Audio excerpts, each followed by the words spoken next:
8 फेरों का 8वां वचन। स्वाति ने इसी साल शहर के कॉलेज से पढ़ाई पूरी की है और अब उसके लिए जगह जगह से रिश्ते आने लगे हैं। स्वाति से ज्यादा उसके रिश्तेदारों को उसकी शादी की चिंता है, इसीलिए जो भी स्वाति के घर आता वो किसी नए लड़की की खबर जरूर ले आता। अरे दीदी, ये फोटो देख के बताओ कैसा है। राहुल नाम है लड़के का, मेरी सहेली की बहन का बेटा है। अपनी स्वाति के साथ एकदम प्यारी जोड़ी लगेगी इसकी। जरा दिखाना, फोटो तो बढ़िया लग रहा है। कोई गलत आदत वादत तो नहीं है ना इसे? और कमाता कितना है? अरे कोई गलत आदत नहीं है दीदी, आप कहो तो एक मीटिंग करवा देती हूँ, फिर सब कुछ फाइनल कर लेना। हाँ, ये सही कह रही हो तुम। संडे को स्वाति के पापा भी घर पे ही रहेंगे। बुआ फिर वहां से चली जाती है और रात को स्वाति की माँ उससे कहती है, स्वाति बेटा, आज कमला बुआ ने एक लड़के की फोटो दिखाई है। संडे को वो लोग मिलने आ रहे हैं, तैयार हो ना तुम बेटा? अरे मम्मी, आप कहाँ कमला बुआ के चक्कर में आ जाती हो? अभी इतनी जल्दी कोई शादी वादी नहीं करनी है मुझे। अरे बेटा, अच्छा लड़का है, बुआ जानती है उसे अच्छे से। हाँ स्वाति बेटा, एक बार मिल तो लो, बाद में देखेंगे आगे क्या करना है। वैसे तो कमला रिश्ता लाई है तो मना करने का तो कोई सवाल ही नहीं उठता। संडे की सुबह होती है और कमला बुआ राहुल और उसके मम्मी पापा को लेकर स्वाति के घर आती है। अरे आइए आइए भाभी, इसे अपना ही घर समझिए, इनसे मिलिए। ये मेरे भैया और ये मेरी भाभी है।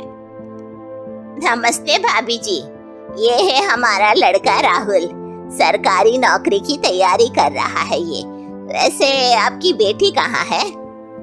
अरे स्वाति बेटा, बाहर आ जाओ। वैसे कितनी पढ़ाई की है स्वाति ने?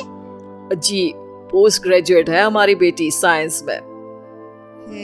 ये सब तो ठीक है, पर घर संभालना जानती है या नहीं? हमें कौन सी इससे नौकरी करवानी है, नौकरी तो मेरा बेटा करेगा ही। पर मैंने इतनी पढ़ाई की है और आप चाहती हैं कि मैं घर पर ही बैठी रहूं? अरे स्वाति बेटा, ये बड़ों की बात में तुम कहाँ बोल पड़ी? हम सब देख लेंगे क्या करना है क्या नहीं। हम तो इसी बात पर विश्वास करते हैं कि घर के लड़के घर में ही रहे तो ज्यादा अच्छा रहता है।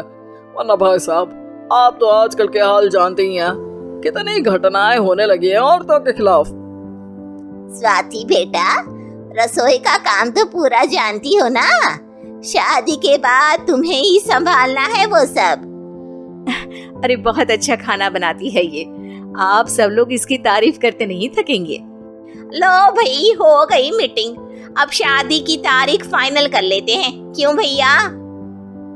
भाई, हम तो पंडित जी से चर्चा करने के बाद ही तारीख फाइनल करेंगे। सालों से हम उनकी बातें मानते हुए आ रहे हैं। लड़के वाले और कमला बुआ की बातें सुनकर स्वाति एकदम नाराज हो जाती है और उसे लगने लगता है कि शादी के बाद उसे घर पर ही बैठना पड़ेगा।